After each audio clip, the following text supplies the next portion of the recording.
native language, Korea. This calls for an excellent translator. Who could be better suited than the Reverend Moon's second daughter, Dr. In-Jin Moon? Will you kindly rise and join me in welcoming our keynote speaker, the Reverend Moon, and his daughter, the Reverend In-Jin Moon.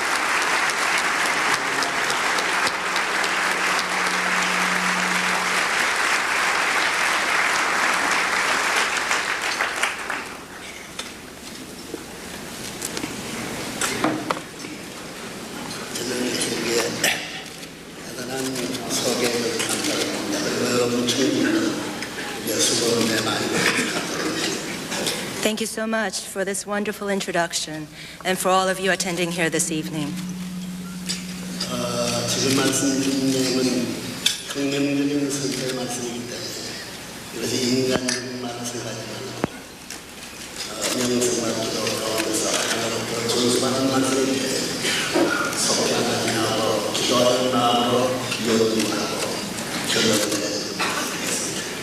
The content of the message that I'm about to share with you is a revolutionary message, so please do not hear it with earthly ears. But since it is a product of deep meditation and prayer, I hope that you can receive it with an open heart. 그럼 지금부터 말씀을 해보자고요. 존경하는 내 귀인 전영하신 신사숙녀 여러분. Distinguished guests, ladies and gentlemen, 오늘날 역사적 대변혁 시대를 맞이하여 레브런 문과 여러분 I sincerely thank God that you and I can meet at this significant time in our history. We face an era of great historical change, yet we should know that God's will does not change. God is singular, absolute, unchanging, and eternal. God's origin, purpose, and process of creation, as well as his cause, effect, and direction, are all absolute. If Adam and Eve had become one body under the love of God, his ideal of creation could have been completely and perfectly fulfilled.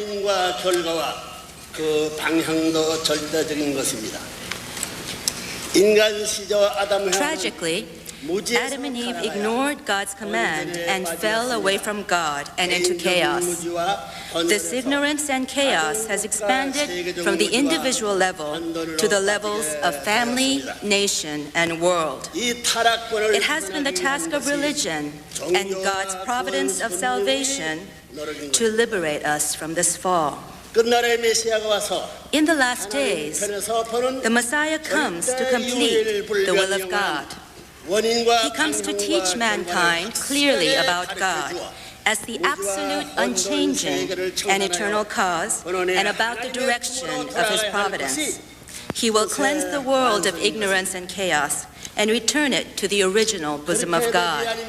If, however, God's will cannot be completed, then in the last days, all religions, ideologies, and nations will perish. In just a few years, humankind will enter the new historical era of the third millennium. At this important time, I would like to offer a view of the principle of the providential history of salvation, so that we can prepare ourselves for the challenges of the new era. To bring about a perfect and complete relationship between God and humankind, centering on true love, God required that his children accomplish a condition of responsibility in order to reach unity with him. God gave a commandment to the first ancestors. While they were in the process of growing to maturity, God established the commandment as the condition for His children to inherit the most precious thing, true love. True love is not something that can be learned through words, a written text, or schooling. It can only be gained through life experience and understood through internal realization. Created as newborn infants, Adam and Eve were to grow and perfect themselves throughout their life, experiencing the heart of true children, true brothers and sisters, true husband and wife, and true parents. 참 부모의 심정을 체험하라서 완성되었습니다. 하나님의 참 사랑을 Only after experiencing the true love of God can one perfect the purpose of creation and become an ideal human being. Everyone desires that their object of love be 10 million times or infinitely more valuable than themselves. Likewise, God desires that humankind, His object of love, become infinitely valuable. If we perfect ourselves, then we come to share in God's divinity and perfection.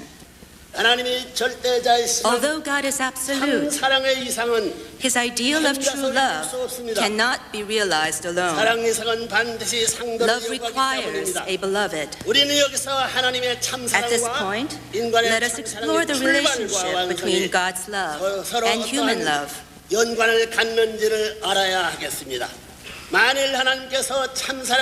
What would have happened if God had not chosen human beings as His absolute objects of true love?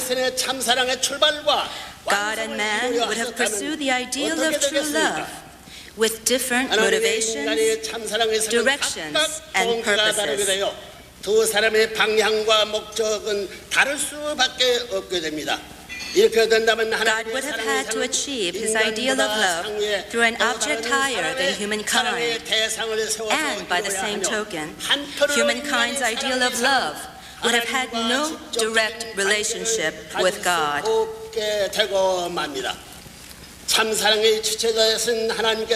God, however, established humankind as the object of His true love. Accordingly, God can fulfill His ideal of true love only through humankind. The fulfillment of God's purpose of creation is the ideal world where God and mankind are united through absolute love. Human beings were created as the greatest object of God's love. They alone in all creation embody the nature of God. They are born as the visible bodies of the invisible God. A perfected person becomes the temple of God, a visible, substantial body in which God can freely and peacefully dwell. God's overall ideal of absolute true love is realized and perfected through humankind in a vertical parent-child relationship. God created Adam first. He was to be the Son of God and at the same time the substantial body of God Himself. God created Eve as the partner of Adam so that Adam and Eve could perfect the ideal of horizontal love, which is conjugal love. Eve was also to be the daughter of God, and also as a bride, she was to perfect substantially the ideal of the horizontal love of God. The place which Adam and Eve are perfected, consummating their first love by marrying under God's blessing, is precisely the place where God meets His substantial bride. This is because God's ideal of absolute love descends vertically and joins where the ideal of conjugal love between Adam and Eve is realized horizontally. The true love of God and the true love of humankind join and perfect themselves at the same point, although they come from different directions. 하나님의 창조는 필연적입니다. God's act of creation was inevitable, 가상할 수 없습니다. and we cannot imagine that He created without a purpose. 단 하나, There was only one reason why God needed the creation, and that was to realize the ideal of true love. God developed from the simplest and lowest levels up to human level in complementary pairs to form reciprocal relationships under the ideal of love. The creation's ultimate ideal of love and God's ultimate ideal of love are not separate or different. In the beginning, God created one man and one woman, Adam and Eve, in order to perfect the absolute love of God through the perfection of a love of man and woman in the human world. God's purpose of creation required that Adam and Eve obey the commandment of God, who is the subject of true love, and perfect themselves as a true man and a true woman.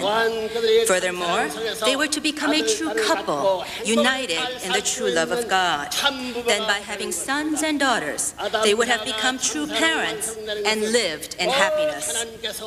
Had Adam and Eve perfected themselves in true love, they would have fulfilled God's desire to dwell within His children. And when they perfected themselves as a couple, the ideal of God's absolute love would have been fulfilled. By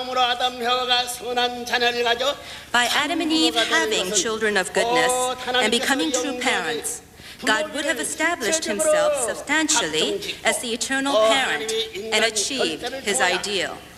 Citizenship in the kingdom of heaven would expand infinitely into the spirit world based on generations of descendants of the physical world. But Adam and Eve fell away from God. They were expelled from Eden before they had children, and their marriage was never blessed by God. Thus, the entire human race has descended from our failed ancestors. Humanity has multiplied without any direct relationship whatsoever to the love of God. Ladies and gentlemen, would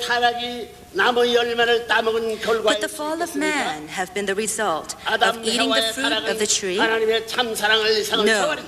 The fall of Adam was an immoral sin against the ideal of the true love of God.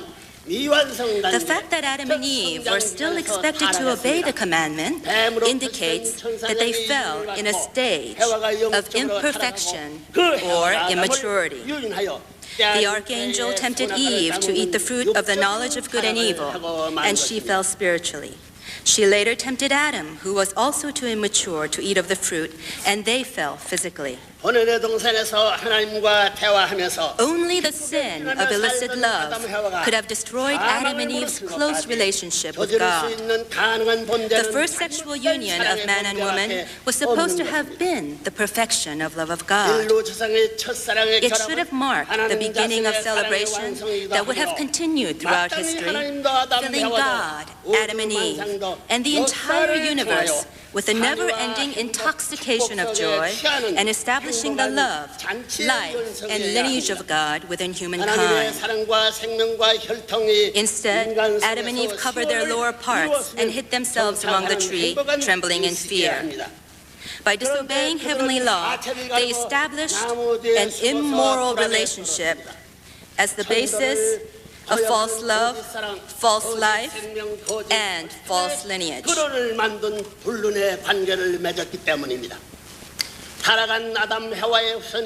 As descendants of Adam and Eve, all human beings are born with original sin, and our societies have become filled with tainted love. Fallen man's inability to resolve the conflict between the desires of the mind and the desires of the body in each of us causes us to commit acts that contradict our original minds.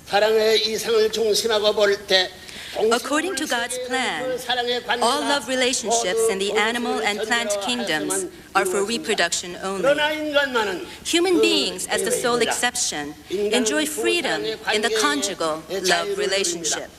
This is humanity's special privilege as the Lord of all creation. God gave the blessing of love to his son and daughter.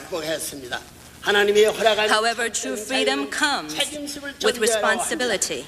When individuals insist upon practicing freedom of love without responsibility, only confusion and destruction takes place. Achieving the highest ideal of human love is only possible when one takes responsibility for love.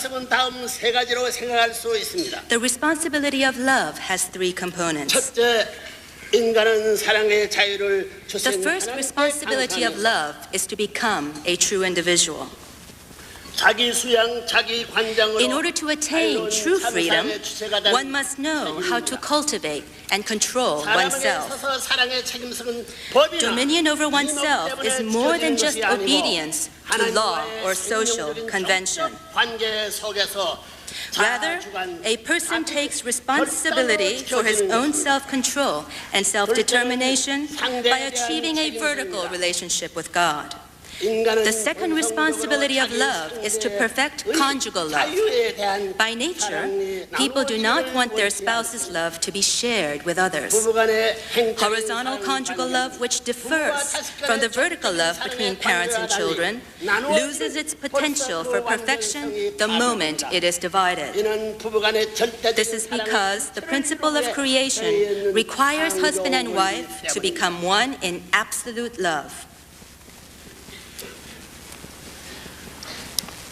사랑은 자기 상대를 절대로 위해야 할 사랑의 책임성이 있습니다. Each spouse has the responsibility to give love and to live absolutely for the sake of others. 셋째는 자녀에 대한 사랑의 책임성입니다. The third responsibility of love is to perfect parental love. 부모의 사랑입니다. Parental love is crucial for a child's self-worth and happiness. 그러한 사랑 속에서 양육되기를 바랍니다. 부모의 자녀에 대한 All children desire to be born as a result of total and harmonious unity of their parents and raised in true love. 요소를 제공하는 것입니다. The most precious responsibility of parents is not only to raise their children physically, but also to provide them with the kind of love that can perfect them spiritually. This is why the family is so important. The daily experience of the hearts of true children, true brothers and sisters, true spouses, and true parents cannot be acquired in any other place than in the true family. If Adam and Eve had become a couple of true love centered upon God, God would have dwelt in his children as a substantial body and thus shared their love. What is more, Adam and Eve would have become true parents who substantially embodied God as the origin of love of goodness, a life of goodness, and a lineage of goodness. Due to the fall, however, Adam and Eve became the substantial body of Satan and ended up becoming the original evil couple, evil parents, and evil ancestors. Their union became the root of evil love, evil life, and evil lineage. Because human beings originated from this root, they descended from Satan, an adulterer and enemy of God, and inherited this lineage of evil parents. Ladies and gentlemen, how great must have been the pain of God when our human ancestors destroyed his ideal of true love. Humankind should have been the sons and daughters of God, but they do not know God as their original parent. Yet even though his sons and daughters serve Satan, God has worked for the providence of salvation. God is an absolute being, and his ideal of creation is also absolute. Even amid great sadness, God continues to carry out the providence of salvation. God's providence of salvation is the providence of restoration, which means to recover the lost purpose of creation centered on true love. 이런 점에서 복귀 섬대의 근본은 Based on this point, the essence of the providence of salvation is the recreation of the seed of the original child, the human being who will fulfill the ideal of creation. That which God abhors, the life and lineage that began with the false love of the adulterer Satan, must be purified. The goal of God's providence is the task of setting up the birth of the true parents, the Savior that comes with the true life and lineage of God. Since the ancestors of humankind failed to fulfill their responsibility and came under the dominion of Satan, God could not restore human beings to their original position through direct intervention. Furthermore, God can neither unconditionally accept humankind who chose to go to the evil archangel's side, nor punish them. So God uses the strategy of having a central figure on the good archangel's side struck first by Satan's side. In this way, the central figure establishes the indemnity condition to recover what was lost. Satan strikes first, but as a result must take the losing position. The First and Second World Wars and the Cold Wars are good examples of this. From the overall perspective of the providence of restoration, the foundation of cooperation between mother and son is very important. This was so at the time of Jacob, Moses, and Jesus. God was working providentially to separate people from satanic life and lineage by establishing the foundation of cooperation between a mother and the second son of the family. God was unable to relate directly to the first son because the elder son is in the position of having a direct relationship with Satan. Thus, God has been restoring the lineage of goodness by having the second son, representing the side of goodness, establish a condition of indemnity, and by having the first son, representing the side of evil, take a position subordinate to the second son. In Adam's family, God tried to carry out the providence of having the second son Abel win over the first son Cain. Fallen Eve, as a mother, had the role of creating unity between the two brothers. In the end, however, Cain murdered Abel, and the providence of salvation not being fulfilled was prolonged. There was also a required formula of cooperation between mother and son at the time of Noah. The formula of meaningful cooperation was not realized until the time of Rebekah and Jacob. To understand the providential roles of Rebekah and Jacob, let us take a moment to analyze the fall of man. The archangel seduced Eve, causing the spiritual fall, and later, fallen Eve seduced Adam, causing the physical fall. As a result, they turned their backs on God, and the fallen archangel became Satan. Since the providence of salvation is the providence of restoration, it is carried out by going in a direction 180 degrees opposite of the fall. God lost Adam, who had the seed of true love and true life. So God had to find a son with a new seed free from satanic accusation. According to the providence of restoration, God must prepare a son who has no relationship to the fall, just as God created Adam at the time of creation. This is the basis for the idea of the coming of the Messiah. The Messiah comes to cleanse the sinful lives of those with a fallen lineage under a dominion of Satan. He is not a Superman who comes only to work miracles. Rather, he comes as a true person who engrafts fallen humanity into the seed of new life. The Messiah has its roots in God and comes as the second Adam, wiping away all that was committed by the first Adam.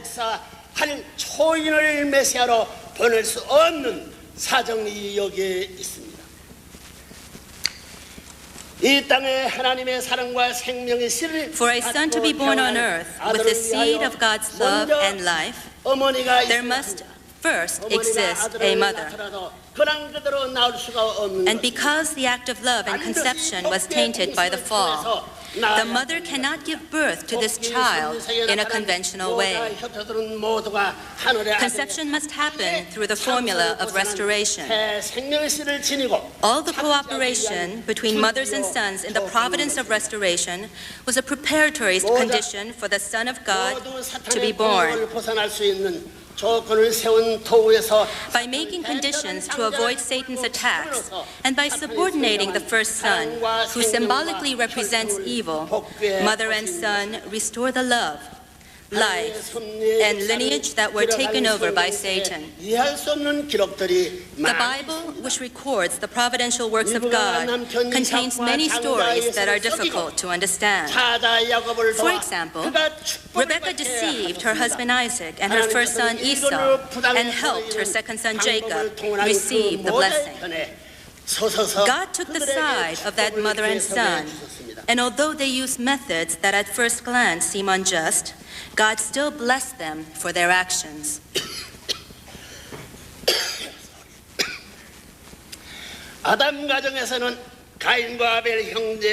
In Adam's family, Cain and Abel fought outside the womb. Their struggle resulted in the death of Abel, the second son. Then came Jacob. On the merits of many godly people who paid indemnity and sacrificed after the time of Abel, Jacob at last caught up to the level at which Satan first dominated humankind. At the ford of Jabbok, Jacob set up the condition of spiritual victory by wrestling with an angel, and through winning over Esau, who was in the position of the archangel, Jacob consequently was blessed as the first victor in history and was given the name Israel. But by then, he was already in his 40th year. Satan sowed the seed of false love within the womb of Eve, which gave birth to evil life. Therefore, God needed to purify a mother's womb from which the heavenly Son could be born. That purification period of separation from Satan had to begin at the time of conception and continue to age 40. Even though Jacob was victorious, he did not meet that criteria. The great mother who assumed the responsibility to meet this condition was Tamar. Tamar had married the eldest son of Judah, but displeased God and he died. According to the custom of the time, Judah gave Tamar his second son Onan that they may bear a child for But Onan, knowing that Tamar's child would not be his own, spilled his semen on the ground. This was a sin in the eyes of God, for which Onan died. Then Tamar wanted Shelah, the third son of Judah, for a husband, but Judah did not give him to her. Judah thought that his two sons had died because of Tamar. He was afraid that Shelah would die and end the family lineage. Tamar, however, had the conviction that she was to carry on the lineage of the chosen people. To do that, she disguised herself as a prostitute and slept with her father-in-law Judah and became pregnant with twins. At the time of birth, one of the twin sons, Zerah, stretched out his hand from the womb to be born first. But he was pulled back into the womb, and the second son, Perez, was born first, taking the position of the elder brother. Thus, within the womb of Tamar, the first and second sons fought, and the reversal of their positions separated them from Satan. That became the condition for a mother's womb to be free from satanic accusation and worthy to conceive the Son of God. Upon this condition, the Messiah could be conceived within the lineage of Israel, the chosen people. In this way, Mother Mary emerged in the mainstream of God's providence.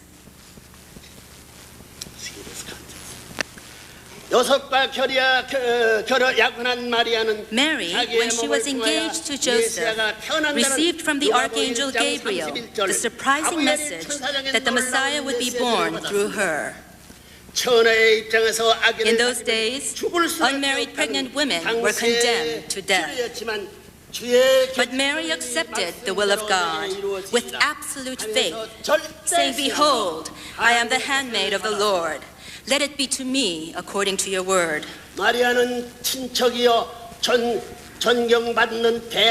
Mary consulted with Zachariah, who was her relative and a highly respected priest. At the same time, Zachariah's wife, Elizabeth, was pregnant with John the Baptist. She said to Mary, "Blessed are you among women, and blessed is the fruit of your womb. Why is this granted to me, that the mother of my Lord should come to me?" These words testified to the coming birth of Jesus. God let Mary, Zachariah, and Elizabeth know about the birth of the Messiah before anybody else. All of them had the absolutely crucial mission of following the will of God and serving Jesus. Zachariah's family let Mary stay in their house. Jesus was conceived in the house of Zachariah.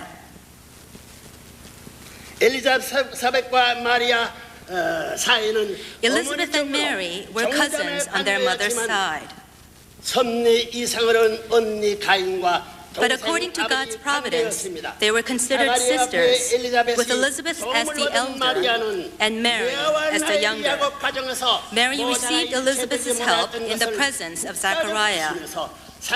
Through this cooperation, Zachariah's family indemnified the lack of unity on the national level that did not exist in Jacob's family between Leah and Rachel. This allowed Jesus to be conceived. For the first time in history since the fall of man, the seed of the Son of God, the seed of the true Father, could be born on earth free from satanic accusation. Jesus, therefore, is the only begotten Son of God and the owner of the first love of God.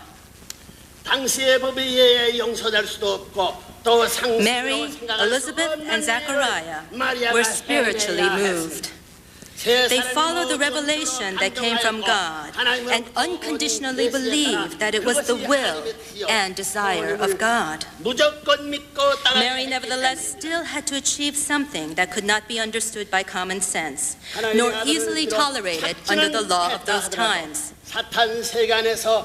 Although the Son of God could be born on earth, he needed a wall of protection to grow up safely in the satanic world and fulfill the will of God. God had hoped that these three people in the family of Zachariah would establish that protective foundation. We must prayerfully consider whether Mary, Elizabeth, and Zachariah accomplished all that they were to do in serving the Son of God. The Bible says in Luke 1:56, "And Mary remained with her about 3 months and returned to her home." After that, there is no biblical record of any further communication between Mary, Elizabeth, and Zachariah. From the time Mary left Zachariah's house, difficulties began for Mary and Jesus. The family of Zachariah should have been the wall of protection for Jesus until the very end. Eventually, Joseph discovered that Mary was pregnant. His shock at that moment must have been great. Mary, his beloved fiancée, had become pregnant after a 3-month stay in another place. 태네의 누구의 아들을 It was natural for Joseph to question Mary about the baby. 당연한 일이었습니다. 그때 만일 마리아가 정직하게 얘기해 버렸다면 What would have 무슨 happened 일이 if 벌어졌겠습니까? Mary had explained everything 만일 candidly? 밝힌 날은 일적이 If she had 멸망하게 됩니다. exposed everything, 그러므로 it would have been the end of the clan. 했다고만 Instead, Mary simply responded that she was pregnant by the Holy Spirit. 마리아의 배가 불러왔고 주의 사람들도 임신한 것을 알게 Mary's pregnancy began to show, and the people of the surrounding area became aware of it. What would have happened if Joseph had declared that he didn't know anything about it? But Joseph was a righteous man. He believed in the revelation of God and defended Mary, saying that the pregnancy was his responsibility. Mary may have been ridiculed for becoming pregnant during her engagement, but she had avoided death. Joseph, who loved Mary, protected her in the beginning. However, there was a great deal of anguish in his heart. Once Jesus was born, Joseph's doubts about the father of Jesus only increased, and his heart ached. As Jesus grew older, the two became more and more distant in heart, and family problems frequently arose. Jesus was viewed as an illegitimate son, and lacking the protection of Zachariah's family and the love of Joseph, he grew up with an indescribable loneliness in his heart.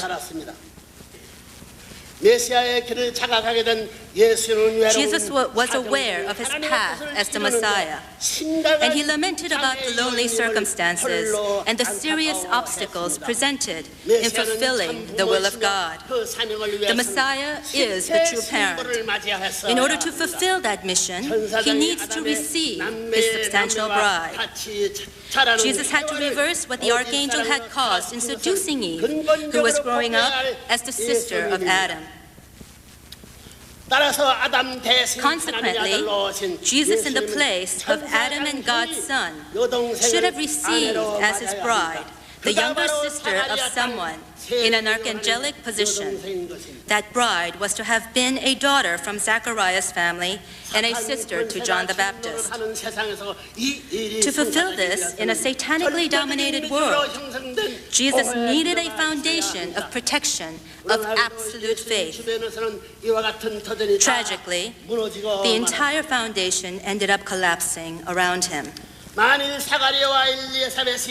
This would not have happened if Zachariah and Elizabeth, who received the revelation and spiritual support from God, had maintained absolute faith. If they had fulfilled their responsibility, Mary would have been in contact with them continually, even after her 3-month stay at their house. God chose Zachariah's family as the foremost representative of the entire world, so that even after the birth of Jesus, they would protect, serve, and witness to him as the Messiah. They should have served Jesus as the Son of God and Messiah with complete devotion, and learn the will of God through Jesus and follow him completely. Moreover, John the Baptist, born to serve Jesus, should have guided everyone to believe in Jesus and receive salvation. Although Zachariah, Elizabeth, and John the Baptist testified at first to Jesus as the Son of God, there is no evidence that they served him as such. Zachariah was simply a spectator. John the Baptist stood separate from Jesus and even doubted him. These circumstances blocked the people from following Jesus and made his path very difficult. Once this family lost faith in Jesus, they did not help him receive his bride. We should also consider the influence that Joseph and Mary's relationship had on Jesus. Mary should have remained as only the fiancée of Joseph in restoring the position of Eve and Tamar through indemnity. Providentially, they were not meant to be husband and wife. It was God's desire that they not have sexual relation either before or after Jesus' birth. Joseph still loved Mary after Jesus was born, but Mary should have separated from Joseph to raise Jesus as the Son of God. But the real circumstances did not make this easy to do. Mary lived with Joseph as his wife, even though her original mind told her that she should not do so.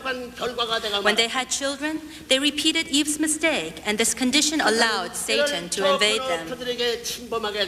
All of those whom God had prepared to protect Jesus came under the dominion of Satan.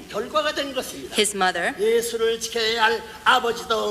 Zachariah and his children, and Joseph and his children.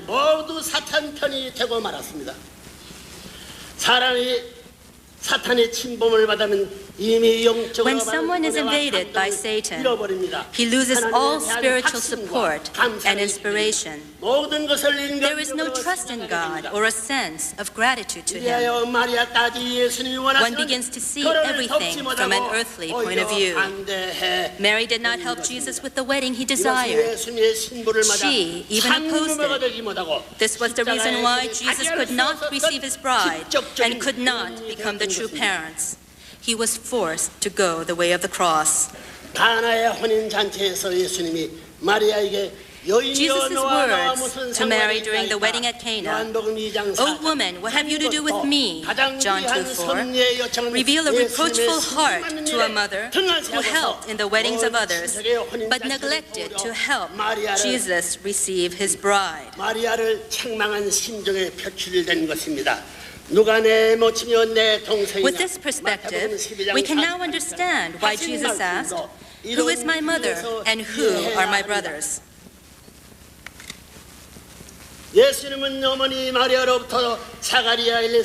Faced with the opposition of Mary, Zachariah, Elizabeth, and John the Baptist, Jesus gave up hope for their protection as he sought to fulfill his mission. Jesus had no other choice but to leave his home in search of a new spiritual foundation to restart the providence of salvation. Now, without a family and household, Jesus lamented, "Foxes have holes and birds of the air have nests, but the Son of Man has nowhere to lay his head." Matthew 8:20.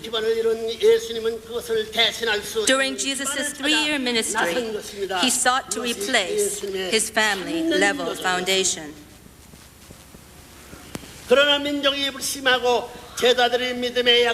In the end, as people disbelieved and the disciples lost faith, Jesus took on Satan's attack. As his foundation crumbled, he went the way of the cross. Originally, Jesus came to earth to find his bride, establish true parentship, and give the marriage blessing to his disciples and all humankind. He was to build the sinless kingdom of heaven, but because the lack of faith in him, he could not receive his bride. He could not become the true parents. This is why he promised to return. The Lord of the Second Advent comes to perfect the foundation of God's providence of restoration left uncompleted by Jesus. He comes as the seed of the original true child to complete the ideal of creation. He comes to complete the ideal of true parents, who are the origin of true love, life, and lineage of God. He comes on the foundation of all the victories achieved by God's side up to the time of Jesus. He comes to stand upon Jesus' victorious foundation and find the bride that Jesus could not find. Together, they become the true parents to save all humankind. Through the blessing of new marriages that pass on God's original lineage, true parents will be able to give salvation to all humanity. People will become true persons, engrafting into the true love, true life, and true lineage of God. Furthermore, the Messiah will establish a true family, creating the kingdom of heaven on earth. International holy weddings will establish this new lineage when the Lord of the Second Advent comes in the flesh. 아담 한 가정에서 잃어버린 것을 세계 On the level of the great worldwide family, the Lord indemnifies all that was lost in the family of Adam and restores the elder sonship, true parentship, and true kingship that should have been perfected in Adam's family. He will transform this world into the kingdom of heaven on earth under the dominion of God, opening the kingdom of heaven in the spirit world. Humanity will establish a world of victory, freedom, happiness, and unity, and create heavenly kingdom on earth and in the spirit world as God's ideal of creation. 이것이 구원 섭리사의 원리관입니다. This is the view of the principle of the providential history of salvation. 여러분들도 미래의 행복한 새로운 결혼 축복을 In the near future, I invite all of you to receive this joyous new marriage blessing. 경애하는 이 나라 지도자 그리고 내외 귀빈 여러분. Distinguished leaders and honored guests, I would like to express again my deepest appreciation to you for coming here this evening to celebrate the inauguration of the Washington Times Foundation. In particular, I sincerely congratulate those of you being honored as the first recipients of the Washington Times Foundation National Service Award. Thank you very much.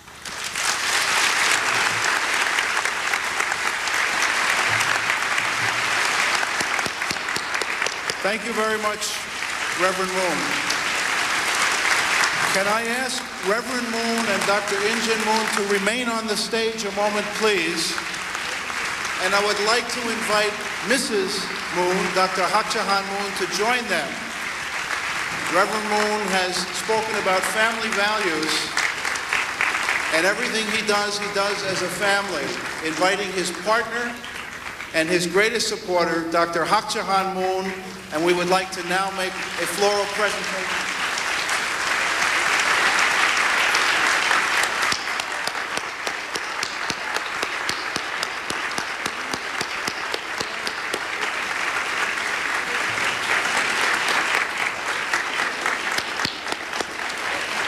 Reverend and Mrs. Moon together have 13 children, actually a total of over 40 children and grandchildren.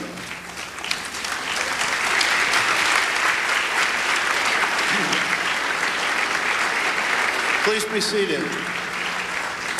Although not all members of their family could be here this evening, I would like to ask a few of Reverend Moon's children and their in-laws who have come together to please stand up and be recognized. Please join me in welcoming the members of Reverend Moon's family.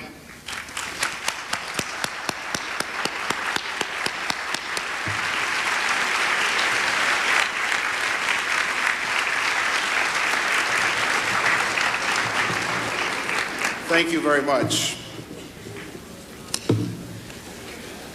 Throughout American history, in times of crisis, dedicated men and women have responded to the call and met the challenges of their day.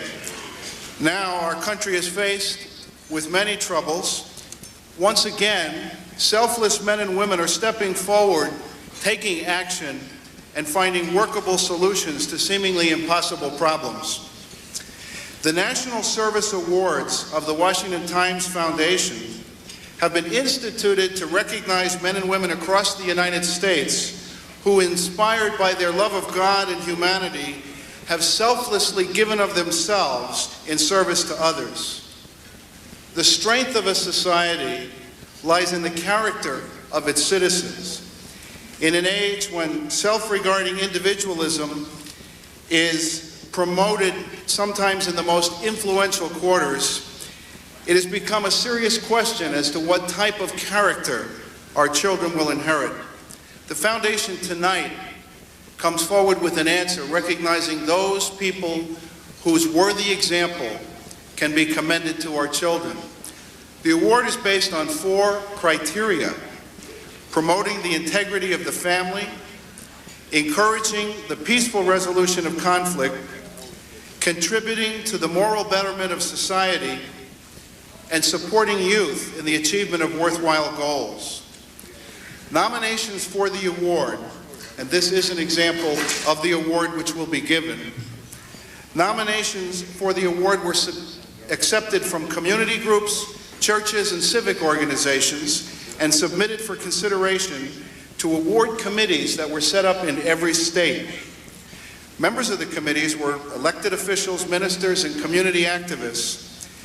Their selections were forwarded to a 7-member national selection committee for ratification. From among all of the state awardees, 2 were chosen for outstanding commendation. And tonight we will begin by presenting the 2 national level Community Service Awards. May I invite to the stage Mr. David Keene, Chairman of the American Conservative Union, who will make our first presentation. Mr. Keene.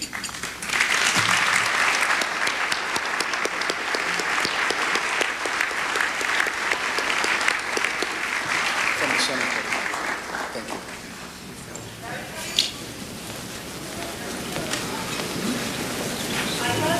Thank you. When those of us who were asked by the Washington Times Foundation to review the various names and organizations of people presented for consideration for these first awards, I think we were, as you always are when you sit down and look at the great sacrifices that so many people make for the betterment of our nation, our society, and for others, humbled by what we read. There were literally hundreds, many of whom are here tonight as recipients of state awards, who could just as appropriately be recognized as a recipient of a national award. But this was our first meeting. This is the first banquet sponsored by the Washington Times Foundation. The first time the National Service Awards are to be presented. And as we looked over the potential recipients of those awards, we went back time and again to the various qualities that the foundation had set about wishing to honor. And it was our considered opinion that these first awards would be vitally important because people would look to them and to the recipients of the awards to say just what is it that this is about. And so we took special pains to find recipients, to identify among the various candidates those who would most effectively, we thought, stand and reflect the values that the awards are designed to promote. You've heard them before, but I repeat them as I present this first of our national awards.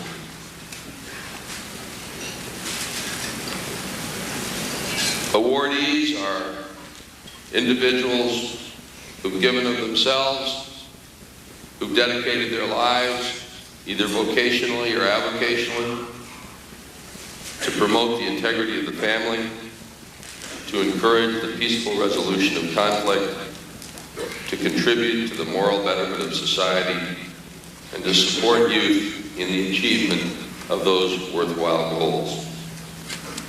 It was our considered opinion as we went through the potential winners of the first national award that the late Michael Landon, better than perhaps anyone else, was someone that in future years we could look to and say, this man who received one of our first awards led a life and promoted values in a way that melded his private values with his public life and his vocation to build a better society, to instill stronger traditional values in the people of our country.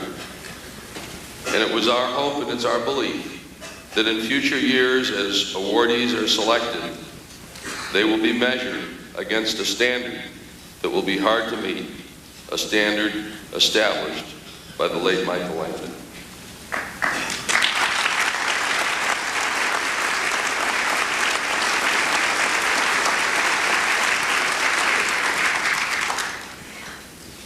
All of us, some of us in our younger years,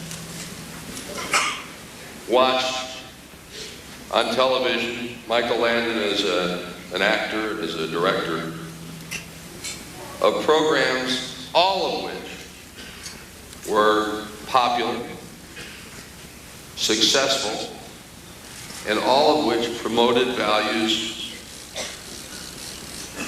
of which we all in this room and everyone else could be proud. Contrary to some who say that that's impossible, he proved that it isn't. And there are others even today in what one might refer to as a wasteland of entertainment who are picking up and following his example. And in part, an awardee's strength is that he or she serves as an example to those who come after. Michael Landon serves as good an example as anyone could ever ask. So it's with a great deal of pleasure, if we can find the award, that I would ask Mr. Landon's daughter, Cheryl, to come up to the stage and receive on her late father's behalf the first National Service Award from the Washington Times Foundation.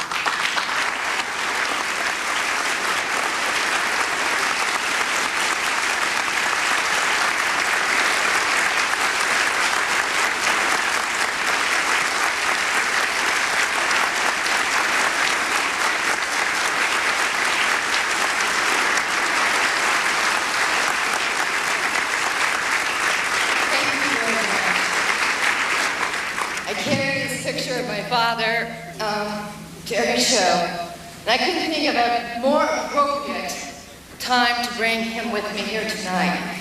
In April of 1991, my father found out that he had contracted one of the deadliest forms of cancer. 2.5 months later, he left us. It was so quick and it was so very, very shocking. But if you think about it, Michael Landon represented something that each of us really is searching for, to place ourselves on a solid foundation. He was an advocate for world peace, but he stressed that in order to have world peace, we must build ourselves upon a solid foundation, and that foundation is love. He believed that he was one that could make a difference. In fact, when my father found out that he only had 3 weeks to live, it greatly disappointed him, because he had said to me during this time, you know, Cheryl, I won. I can make a difference. And he had started another show called Us, Addressing Human Relationships. And he was quoted saying, my best work is yet to come. Now, my father had such a strong theory in this power of love, and he was even quoted as saying, love, it's what lets us live on. It's the most powerful force in the universe. Don't ever take it for granted. But if only you knew that Michael Landon grew up in one of the most abusive, one of the most challenging childhoods all the way until his early adult years. He knew prejudice very well. He was poor.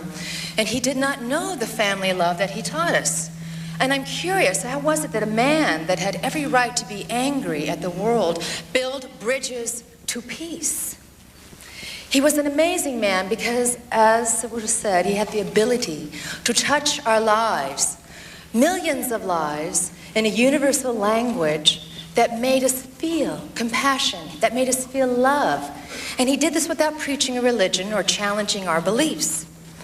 He found this time in his life that there was a formula. It was very simple. It was built on old-fashioned basic values. A lot of that has been cut out, and it's time for us to bring it back in.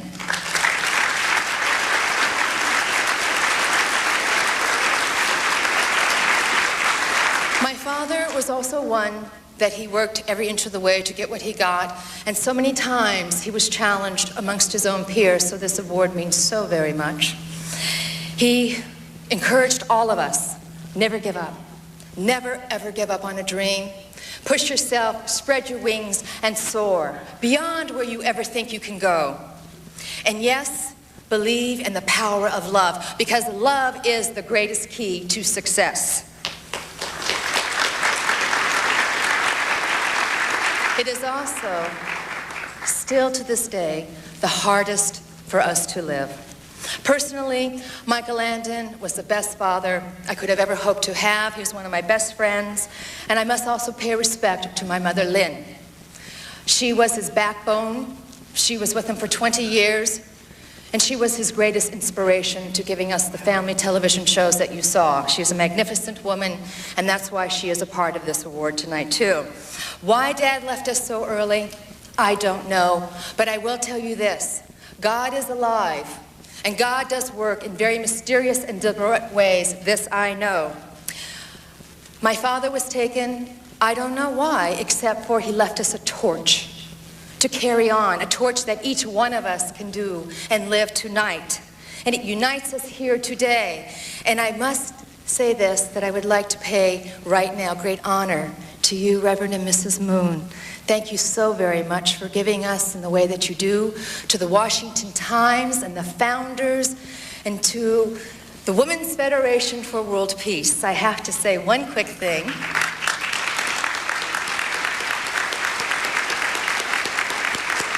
About the Women's Federation for World Peace. It was about this time last year that I was invited to deliver a seminar and to cross the bridge. I was so moved by this bridge crossing, so moved by the women and the people involved that I became the first speaker to become a member of Women's Federation, and I'm still very active in that today.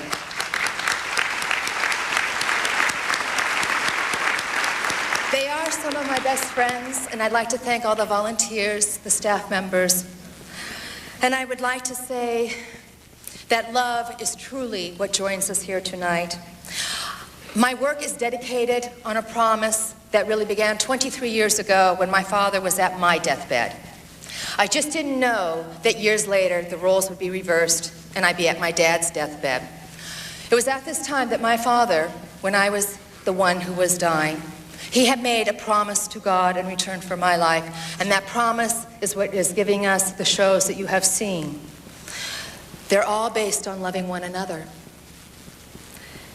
It's all based on carrying positive messages so that our children may have a healthy generation. You all here tonight, you're great contributors. This award is really meant in a special way to me, but I want to honor all of you because there are people here in this audience that you're awesome. And I congratulate all of you and thank you for being contributors, and it represents renewal, a commitment so that we can have world peace. And I am dedicating my efforts in carrying on this torch that my dad left to us so that we can protect and enhance our greatest resource, our most precious resource, and that is our children. They must be protected.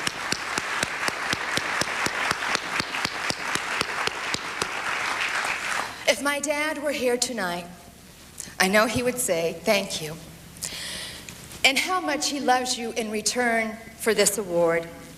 And in ending, I'd like to thank all of you.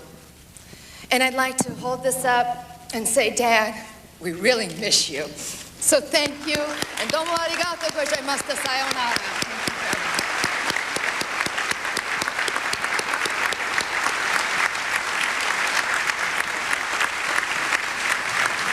Thank you very much, Cheryl Landon. Our second national level award will be presented by Dr. Richard Rubenstein, President of the University of Bridgeport. Dr. Rubenstein.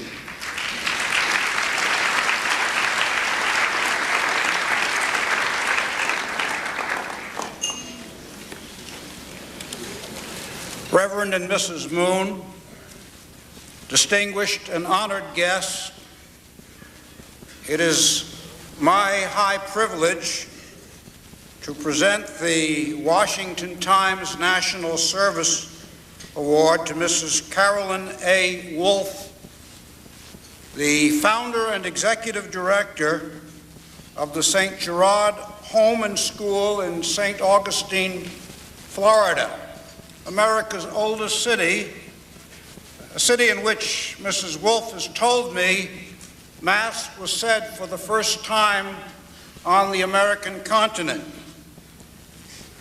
Mrs. Wolfe has been selected to receive the Washington Times Foundation National Service Award with special recognition for her 33 incomparable years of service to teens in trouble. She has spent her life helping children. She and her husband raised 5 of their own